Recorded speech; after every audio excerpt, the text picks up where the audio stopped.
Hey everyone, and welcome to Parallel Magic, the science fiction and fantasy book show. Today we'll be discussing Ready Player One by Ernest Cline. I'm Kate M. Colby, joined as always by my friend and fellow author Jonas Lee. And I'm going to mix it up today and say, are you ready, Player One? Oh, I am certainly ready. I've got my quarter on the video arcade game, so I am next. And this is one of those books for me that spoke a lot to my childhood and I don't know, I guess nerdy passions in life, and has so many different facets that I'm really excited to get into this one with us. Um, but yeah, I am ready. How about you? Would I call you player two? I think, Player two, you ready? yes, Player Two, I am ready. So, I don't think I geeked out quite as much as you, but Probably not. I'm proud for the amount of references I did understand as a 90s baby. Yeah. So I'm ready. I'm really excited about this one. And what I'm drinking for this episode is Wild Side Hard Cider. It just seemed like, when I sit down at my PlayStation, because I am a PS4 person, that like what I want to drink is just a nice, crisp, refreshing cider. So That is nice. Almost like you should have put that into like a little jingle. Made this a little capital. oh, y'all don't want to hear me sing. No? No. Oh. Nah. Well, if we drink enough of those ciders, we'll see what we can accomplish. Very true. What are you drinking? Today I am also on the beer wagon. I am drinking an old Pabst Blue Ribbon, the Blue Ribbon, jeez, the PBR. I chose this one actually because I remember I'm an 80s kid, so I remember in the 80s my dad had PBR and I was sitting on his lap and he was, I don't know, I think he was probably playing cards or hanging around the table with some friends. And I remember that was the first sip of beer I ever had, just because at that age and in that time frame, parents sort of, you can give your kid a sip of beer. Like, go ahead. Yeah, try it. And I never had one again until about, I don't know, 12, 13 years later. But I can still remember the taste of it and everything. So since this book is chocked full of 80s references, I wanted to take myself fully back and immerse into the 80s with a PBR. That is a So yeah, fantastic story. right? I like to put it out there, so now you get a little glimpse of me. I love it. All Yeah, right, so you have the book description ready to go. I do, and this is a long one, so hopefully I can get through this adequately. But it's taken from Goodreads right off of the Ready Player One book description. So it goes like this. It's the year 2044, and the real world is an ugly place. Like most of humanity, Wade Watts escapes his grim surroundings by spending his waking hours jacked into the Oasis, a sprawling virtual utopia that lets you be anything you want to be, a place where you can live and play and fall in love on any of 10,000 planets. And like most of humanity, Wade dreams of being the one to discover the ultimate lottery ticket that lies concealed within this virtual world.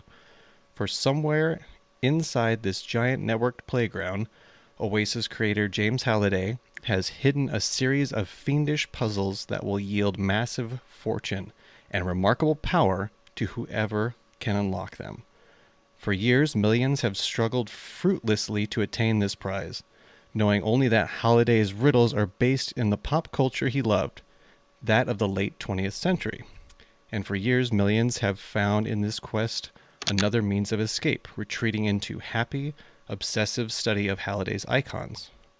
Like many of his contemporaries, Wade is as comfortable debating the finer points of John Hughes' oeuvre, playing Pac-Man, or reciting Devo lyrics as he is scrounging power to run his Oasis rig. And then Wade stumbles upon his first prize. Suddenly, the whole world is watching, and thousands of competitors join the hunt. Among them, certain powerful players who are willing to commit very real murder to beat Wade to this prize. Now, the only way for Wade to survive and preserve everything he knows is to win. But to do so, he may have to leave behind his oh-so-perfect virtual existence and face up to life and love in the real world he's always been so desperate to escape. A world at stake, a quest for the ultimate prize. Are you ready? Whew, that was a long one. It was, but you did a very good job. Thank you. And I even pronounced oeuvre right. You hope. I hope. At least the Merriam-Webster pronunciation told me that way. Beautiful. All right, well, since you loved this book so much, do you want to go first, or do you want to rest those vocal cords? I'm gonna let you go, since you're gonna have. I've read this or gone through this twice, so I'm gonna let you get your fresh take on it, and then I will swoop in with what I have. Alrighty. So I really enjoyed Ready Player One. I really, even though he's a teenage boy and I'm a 20-something female, I really identified with Wade's character. You know, I loved how he had to, he wanted to be someone better and different in the Oasis, and that's obviously a very common theme throughout the book, but I think we all identify with that, where sometimes we just want to escape from our reality and be someone else for a little bit, and this book delivers exactly that in a very visual, fun way. And like, it's chocked full with pop culture references. And like I said, I did not get all of them. I'm not that level of geek. I'm like baby, I don't know, level 1 geek. But you know, I got the majority of them. I at least had like heard of the video games by name and things. So I imagine if you did know all of them, it would just be like a treasure trove, full of Easter eggs. Like, so that was really fun, and it injected a lot of personality and like character into the book. I love when books are able to bring in those details from reality, because it like just really paints them in like these vivid colors and makes them feel really real. So I did enjoy that. There's kind of something I didn't like about the writing style, and I think I can go into this without spoilers. So, okay. For the most part, I loved the snarky, sarcastic tone and kind of the going in guns blazing attitude in the writing. But one thing I didn't like was sometimes at the start of a chapter or an important scene, Cline would write like, and Wade was about to just make the biggest discovery yet. And then for the next several paragraphs or couple pages, it would like back up and tell you how he got to that point. And for me, that's one of my pet peeves in books. It's like, no, don't like give me this and then put in all this other stuff. Like, give me the whole journey so that when I get there, I can enjoy it immediately and like get my answer and satisfaction. And like, so like the heavy-handed foreshadowing is kind of like the thing that you don't like, though, right? Yeah, and I don't like when authors like, they put you in a scene and then they go back and like make you relive things that happened up to that scene in like the past perfect tense. Don't say like, Wade walked into the room and then say earlier that day he had done XYZ and like go on about it. Like, just tell me the story in order, like just let me go. But that's a very personal preference, and I was really scrounging to come up with something bad to say, or not bad, but something critical, and that's about the most critical thing I could say. So overall, really good book, really engaging, fast-paced, fun, just like I'm good. I'm good. I really enjoyed it. You're good with it? Yeah. Yeah, I would say that as far as like artistic writing goes, I really get into all different kinds of medium for it. And with this, I I'm resting back on the whole audiobook thing because I power through audiobooks a lot quicker than I do traditional books. And I'll get to that one when we start getting a little bit more into it. But there's a level of artistry that you can kind of see in people's writing. This is a different take on it. Like I just got done with a book by M.R. Carey called The Boy on the Bridge. And in that, it was very, very detailed, in-depth, makes your brain have to almost kind of pick those things apart and put them back together to figure out how well written it is. This is more of one of those, like, right through his eyes, seeing everything. It's like we're putting on the immersion glasses in this one and just kind of going with it. And I do enjoy that, and I think we've kind of experienced a little bit of that before, but I think he does it in a very whimsical way, in a way that you either get this reference or you just kind of drop it and let's keep going. And I did enjoy that. It was very quick to get through and very, I don't know, as an 80s kid, I probably picked up on more references than you do, but even me, I was like, I have no idea what that is. Like some of that stuff is still over my head, but some of it I've heard of and some of it I can reference to and that kind of thing. But this story from start to finish, because it's him looking or telling this story, so he's looking back from the very get-go. And I remember you were saying that you got to page 70 before you realized what the plot was, right? Well, not that I knew what the plot was, but I felt like it took 70 pages to get to the plot because Cline did a lot of world building and explaining how Halliday had built the Oasis, what the contest was, and they went through like Wade's ordinary life a little bit. But yeah, I felt like that was another thing, is I felt like it took a long time to get started, but once it did, it like really took off. Yeah, and I can kind of see that. Only I tried to work myself back on what you said, whereas if they tried to slowly reveal that world, I think I would get so lost by the third chapter before I knew what this world was all about.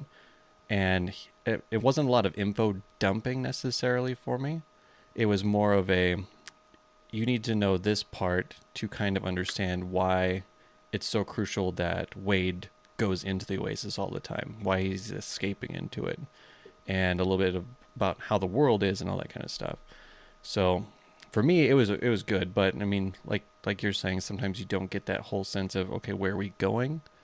But and I don't know, maybe it was different for me, but there was a prologue that was read beforehand that discussed the entire hunt for Halliday's Easter egg. Yeah. Well, and I was that the same? Yeah, and I was okay with that prologue because it was just a couple pages long. It set up what was happening, and it also revealed that Wade was looking back on the experience, which is good for framing the rest of the novel. But I don't know, I just really felt like in the beginning he was going paragraph after paragraph about like the gear and all of this stuff, and I know it characterizes him and characterizes the world, but I think for me, I like maybe make that 40 pages. Yeah. No, I can get that. For me, I guess it's being read to me, so it always feels like dialogue. Yeah, it does. But I'm sure if you get a lot of, paragraph after paragraph after paragraph of, describe this, and this is this, you kind of need those dialogue breaks in there to feel like you're getting a sense of how people are. Yeah. Well, and to be fair, I would rather have a little bit too much description as opposed to be totally confused.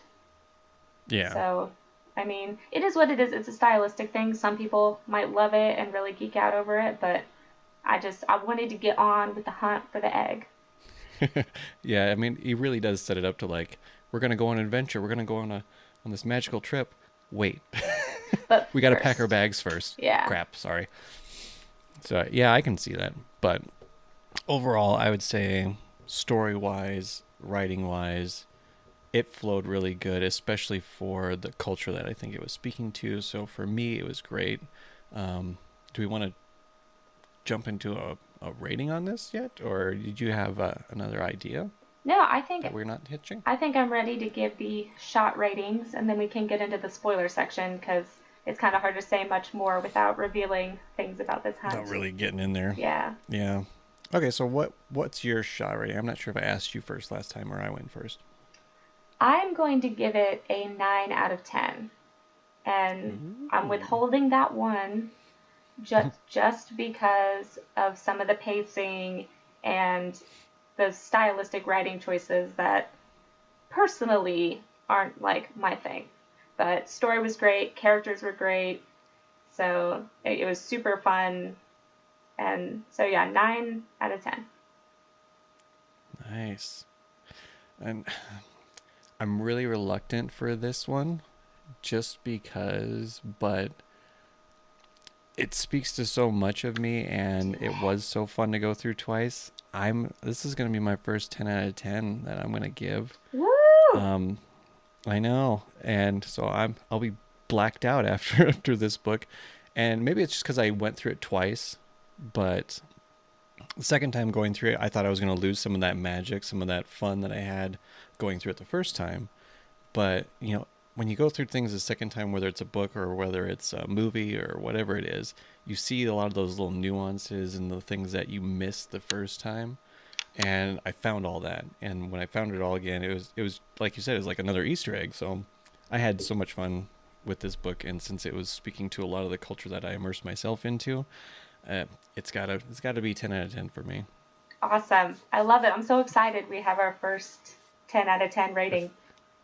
one of us has a perfect book for them, and that's me.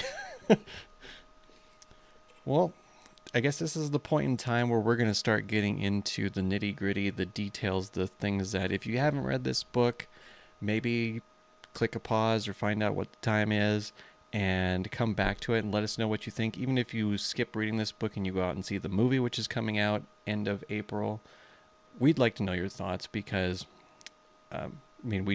we just do. We want to know how people feel about the books that we're reading, if they've read them, if they agree with us, if they disagree with us. When we see other people's points, it's a lot easier for us to kind of get a grasp of everything. So pause that right there and let's get into Ready Player One. So, what was some of your favorite 80s references as far as this book goes that you can tie yourself to?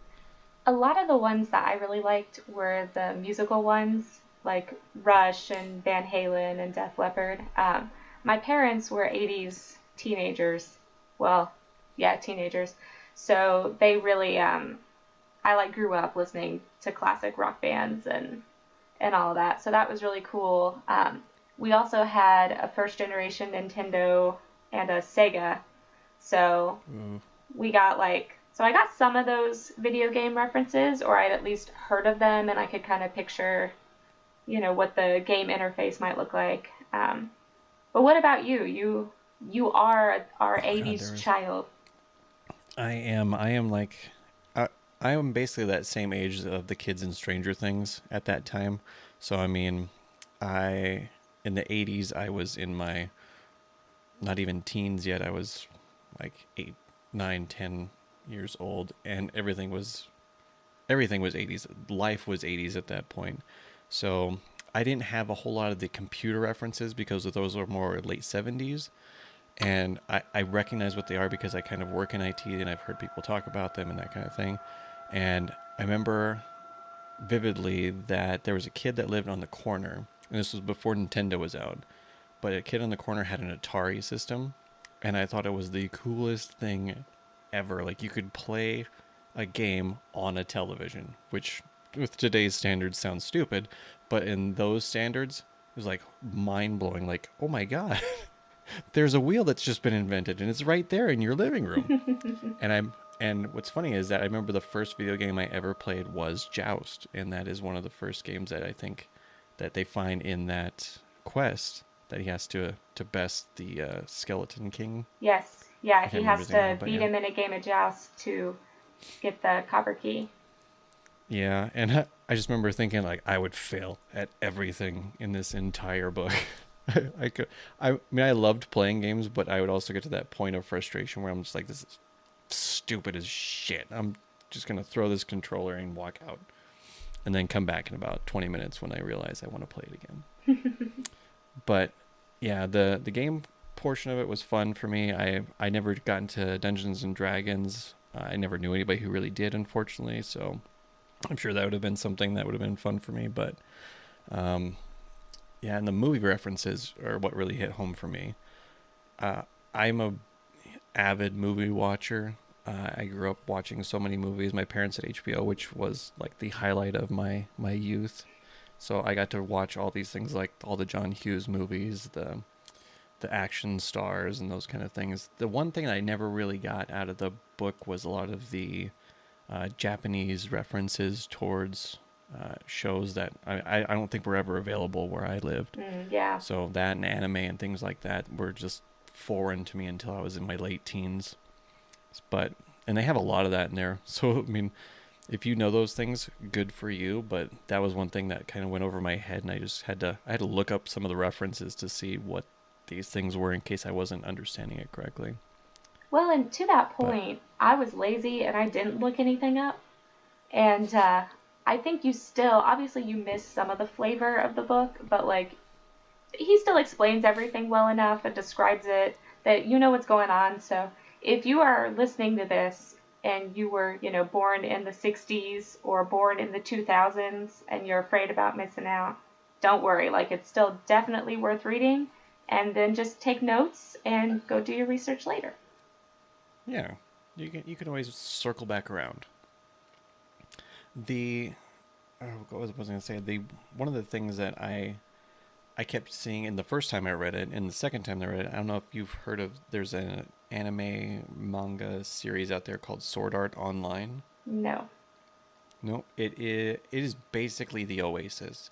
These people would go into these immersion things where it's just this whole world that they can walk around and interact with and be, magical and have all this XP and magic and whatnot. And these people get trapped in the game and they have to try and find their way to the top level to get out. Oh, cool. So I saw a lot of that in that portion where they can go into that world, but then I got that huge Willy Wonka and the Chocolate Factory vibe from James Holiday being like this grand overlord who's going to give over his kingdom to the one person who's worthy of it type of thing. Yeah. And yeah, and I'm trying to think there was another one that'll probably come up for me later, but I just saw all these classic things that were being spliced and reformatted into this. I mean, it's basically an adventure. I mean, Yeah, it's a sci-fi it's adventure. very much a quest movie, or not movie, Jesus, book. It's going to be a Yeah, movie, it's so gonna you're be a you're half movie. right. Yeah, it's got that classic quest theme because you know what your objectives are, and sometimes he has to band together with some of the other players to achieve things. I mean, I always go back to Lord of the Rings because that's like my Hmm. penultimate quest series. But it kind of had that vibe of Like we have to retrieve something to best something else. exactly. And And oh, go ahead. when I looked on Goodreads, one of the things I like to do is to see what people think. And when you have a whole bunch of 5-star reviews, you kind of sift down like what's the next lowest. And I found like a 3-star one, and I mean a couple of them. And when I started looking into those to see what people didn't like as much, they said it was really heavy-handed with 80s references, which I second time around I saw it, and it's basically 10 times a chapter. He's hammering something from the 80s and always something new and always something different. Hmm. And I suppose if you're not into that kind of thing, if you're not into the nostalgia factor, it kind of wears down on you. But for me, I like looking back on my childhood. I like thinking back to that time frame. So for me, it actually just worked out. Yeah. And I suppose I'm curious what it was for you since you're a 90s kid. I mean, the references were definitely heavy-handed, but I knew going in that that was one of the key features of the book, so I was ready for it and it didn't bother me. I think if I went in and I didn't know anything about the 80s and I didn't realize that was coming and so crucial to the plot because like Wade has to know and meticulously research all these games and movies and music in order to win and get the Easter egg.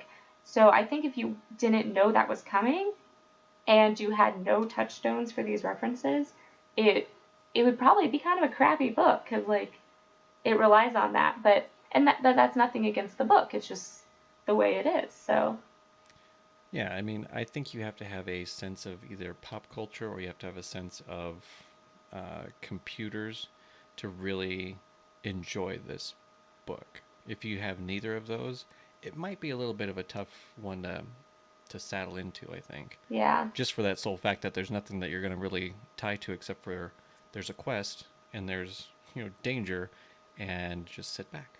So, I think, though, the larger themes of the book are very relatable. I mean, those I thought were. You go first. I'll follow up. okay. Because, again, it is a little heavy handed, but like the United States, and I would assume a lot of the larger world, has been devastated by climate change. We're running out of oil and other natural resources that we've relied on for energy. So, like, it's just basically this dystopian shithole, and people are logging into the oasis as escape. And that's one of the reasons why we read books and watch movies and Mm-hmm. play video games is even though our world is not at that level yet, we are, we all have things we want to escape from. So that's very relatable. And I think also the theme of human connection is really strong throughout the book because, Wade doesn't actually know his best friends in person. He's never met them. He doesn't even know for sure what they actually look like, which is revealed at the end when one of them is a totally different gender, race, and sexuality than he thought. Um, Yeah. but at the same time, they're able to connect over these shared passions and this intellectual interest, and they connect like on a deeper level with their values. And as someone who like went through a long distance relationship where for a while I was purely communicating with my now husband through the internet, that's very important to get to know someone on that level. And while you can't ever replace human connection, and I think it is way more valuable than online connection, that's still a great way to bond with people and get that connection if you can't get it in your real life. I mean, for that matter, you and I have never met in real life, and we're like totally friends now because of our shared Oh, passions. exactly. And I thought that was a great undertone that they put into the book while, you know, going on this adventure. It also touches on that fact of what makes relationships actually work.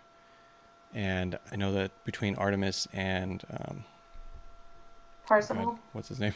Parsifal. I was like Wade, but yeah, Parsifal.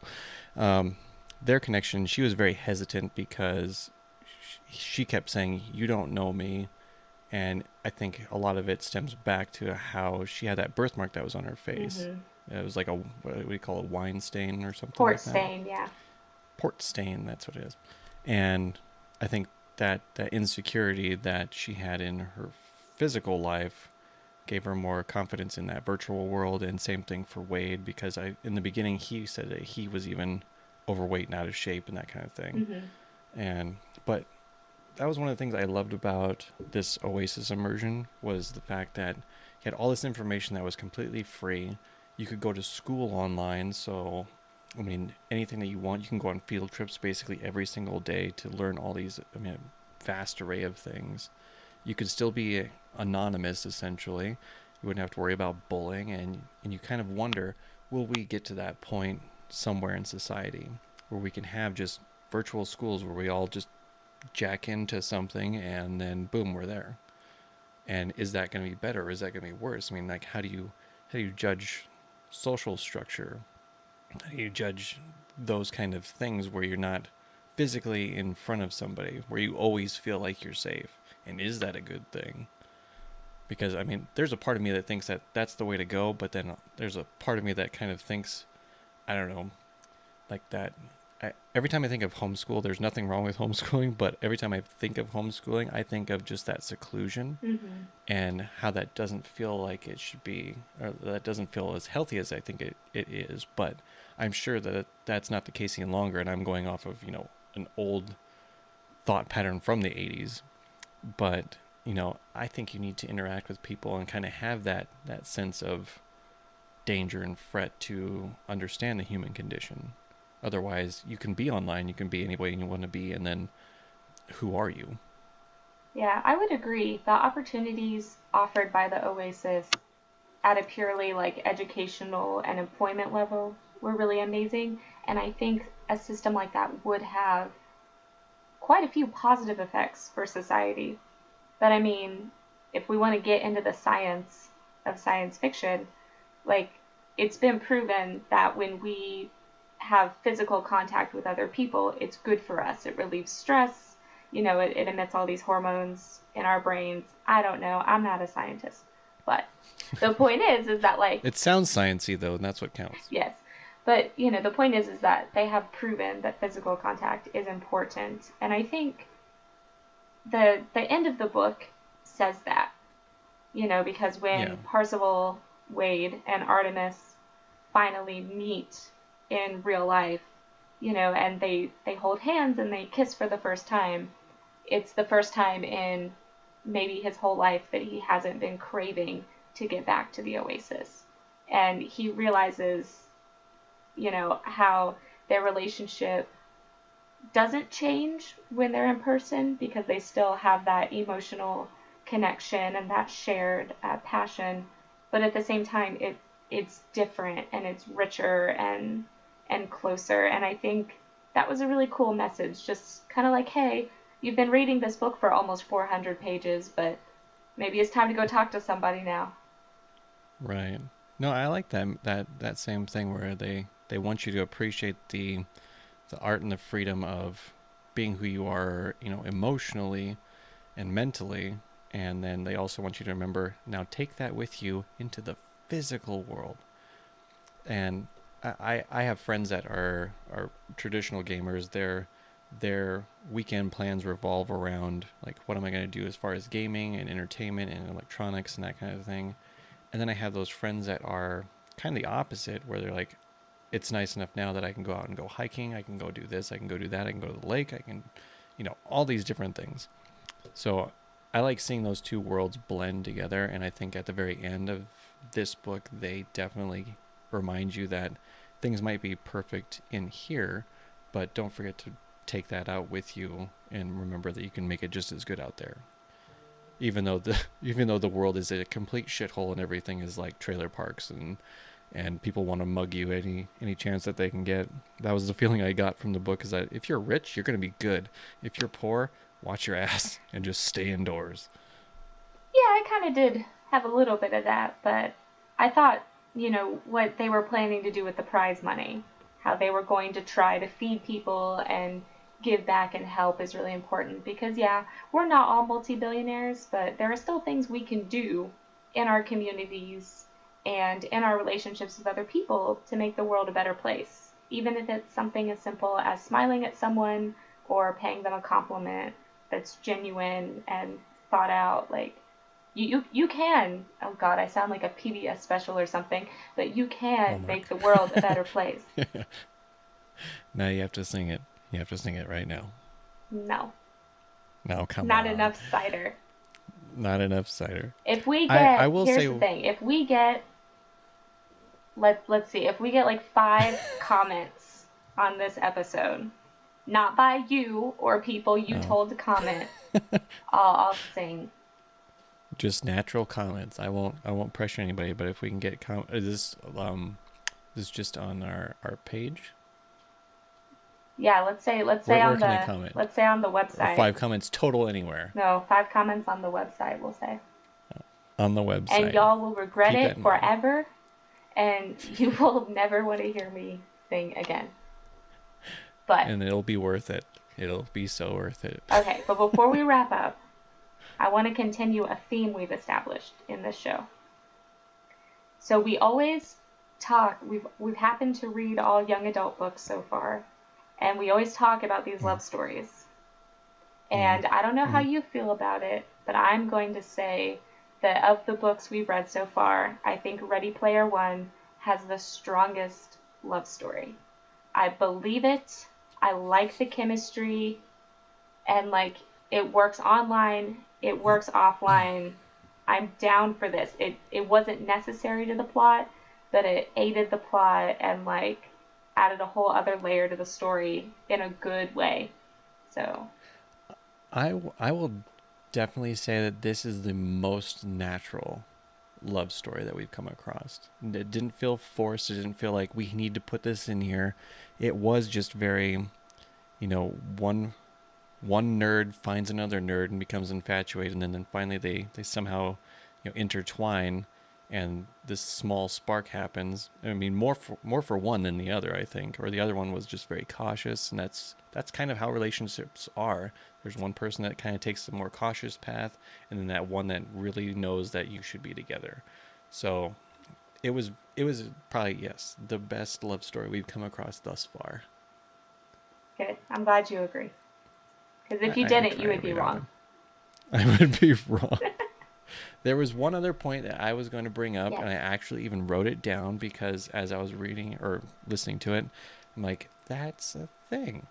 So there's a point in the book when they're talking about Halliday and how his ultimate goal is he wants everybody to like what he likes, Yes. and he actually would fire people that got hired back by the other Ogden Morrow, Yes. and he would fire them for not liking like a movie or a book or something, a topic of conversation he brought up. But he essentially just forced an entire planet to fall in love with the things that he likes. And there's at one point where I'm thinking to myself that Wade actually has nothing that he loves to start off with, but more or less mirrors or emulates everything that Halliday loves, which, I mean, it makes me wonder, like, would he ever have found a passion for anything else other than 80s pop culture and the 80s trivia that he spent, I mean, a decade or more learning and mastering and everything like that? But it's all to this will of, I mean, and I don't know if he was crazy. I just remember that his father was an alcoholic and his mother was bipolar. Yes. I remember that being brought up in the book, so and you kind of wonder because he was very recluse. He didn't really like to interact with people personally, and so it kind of makes you wonder because he had some. I think they even mentioned that he had some form of Asperger's syndrome Yeah, they did. That was part of the 70 pages of world building. of world building. So, I mean, in that sense, he got exactly what he wanted. He made the entire world fall in love with the things that he loved. I mean, and he brought up this culture that centers around the culture that he was brought up in and wanted it to be, I think. So I couldn't tell if that was a very lonely thing or a very fulfilling, world leader type thing that he was able to pull off. I think it's both. I mean, it's sad that Halliday spent his whole life not feeling like he was really connected to other people, except for Og and Og's wife Kira, and but we all know that ended up tearing the friendship apart. Yeah. But from like a creative standpoint, like as a creator, I think that's awesome because like when I write my books, I put things into them, even if it's not like a pop culture reference, I put things into them that are important to me, be it themes or like personality traits. And like I want people to like that and like connect with me through them. So from that angle, I think it's awesome. Looking at it from Wade slash Parsival's perspective, it kind of annoys me a little bit because it's like, okay, yes, you seem to really like these things, but would you genuinely like them if there wasn't multiple billions of dollars attached to them? So Right. I don't know if there are going to be any more books. I don't. Are there? There actually is it shows on the Ernest Cline's site Mm-hmm. that he is planning to write a prequel to it. I have no idea how you're going to follow up to that. Oh, prequel. Okay. Or not a prequel, I'm sorry, a A sequel. sequel. Okay. My brain went prequel, but no. Yeah. But Well, yeah, I still don't know how you're going to pull that off. I don't know either, and I don't really know what else there is to do, because, like, the quest is completed, and are we just going to watch him shower money over the ravaged world, or maybe IOI is going to make a comeback? Or But I don't know. Maybe the well, it would be the high five, and maybe it would be the high four because Daito poor died. guy. Well, I felt really bad at that point in the book too. I'm like, oh shit, Daito just got flung out a window. so that was I actually gasped when that happened, because, like, Yeah, it had been a relatively calm book so far, other than, like, the bombing of his apartment. Like, but you don't get a sense of people in that. You just kind yeah. of think like, oh, this giant shit column just just collapsed on itself. So Oh well, yeah, so when that happened, I was like, oh, awesome! It's like Game of Thrones. We're actually killing people. Yes, right. I love the action. Then Um, yeah, I just kept imagining them just rushing into his little apartment and plucking him from a chair that he doesn't even know that people are in, and then just tossing him out a window. I mean, that frightened the shit out of it's me. So I'm horrifying. like, what? What would you do if all of a sudden, like, you went from this immersion world where you're fighting against people, and then all of a sudden you're free falling, literally, You, and then 2 seconds later you're dead. I think you'd Oh probably just have a shit! heart attack before you hit the ground. I don't know if I probably actually want that. I probably Yeah. just let me have a heart attack before I hit.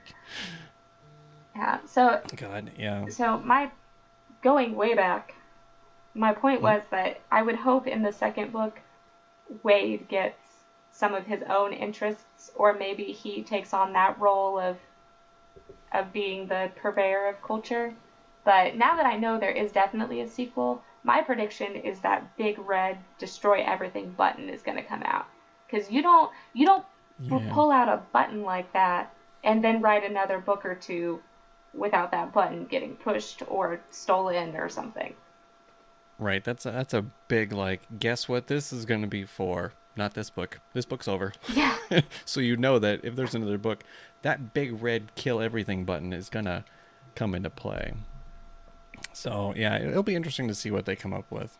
Yeah, and I'm excited to see the movie too, how the Yeah. CGI handles the Oasis. It should be something. I mean, I the our previous episode of Wrinkle in Time, that movie doesn't spark me enough to be like, I need to run to the theater to see it. This one makes me want to run to the theater just out of pure curiosity of what they can do. Plus, Spielberg's in it. Yeah. Well, and the I mean, soundtrack. Spielberg's directing The it. soundtrack And is gonna be soundtrack. badass. It's gonna Like, be so good. so. Oh, and that was another thing I was gonna bring up because you didn't get to go through the audiobook part, and I did. Mhm. There's a moment in there where they're talking about elections, and there's physical elections plus there's an Oasis election, Mhm. and one of the I think mayors or I don't know what they call them, governors or one of the leaders is Will Wheaton. Yeah. Will Wheaton was narrating the book. Oh, that's so, awesome. so I'm like, oh my god. I mean, how do you go through that and just know that you were a character in this person's book before you ever actually got to this point? That's so cool. Maybe But he'll make a yeah, cameo in the movie. I think that would be awesome, but I'm not gonna hold my breath too much on that. All right, and we will, listeners, be reviewing the movie in a future episode, so stay tuned for that as well. Yep, and I think it comes out on the 29th? Of March, yeah. End of April or It's March, yeah, March. end of March. So, you know, don't expect anything before April. Definitely don't expect anything. But yeah, I'm looking forward to the movie, and I am also going to be looking forward to our next episode because you know what it's going to be? It's going to be probably our first clash of opinions because we're going to be going over Harry Potter and the Cursed Child, which I enjoyed, and I'm not sure you did. Um, I will not say anything right now. I will save it all for the episode. I am, though. All the I'm flavors. going to reread it and like a year or so later and give it another shot, but it's gonna be fun. I'm gonna drink a It should be lot. something. Gonna have yeah. Get your cider stocked up. We're gonna see what we can get ourselves into with that book. But that one will come out in a couple weeks, and other than that, I mean, there's probably tons that I could go on and on about with this book, but I like to hear from people so that we can chime in with them. So by all means, and plus, if you comment on the website, Kate will sing the next episode. It's going to be great. It's going to be so great. But So great. And you can, where can they find our website? it is at parallelmagic.wordpress.com. So the link to that will be in the show notes, and we'll also have links to our Facebook page, Twitter, Instagram, YouTube, which Jonas has snazzied up with some awesome video special effects, and also our Goodreads group. And we have been having some discussions about the books on the Goodreads group, so if you are not there, you are missing out. So get in the group. Yeah. Get up in there so we can have more of a, what would you call? We have a dialogue now. What's more than two people? Is it still a dialogue? I don't know, man. We should know because we're authors, but... Oh, I don't. I'll have to Google it. That's how I get all my information off of the internet. All right, well, before we embarrass ourselves anymore, we should probably wrap this one up. Probably. So if you're out there and you read the book, please go leave a review. As with any book, we all love to see what you think. But beyond that, I'm just going to raise my PBR to you and say cheers. Cheers. Here's to the next book.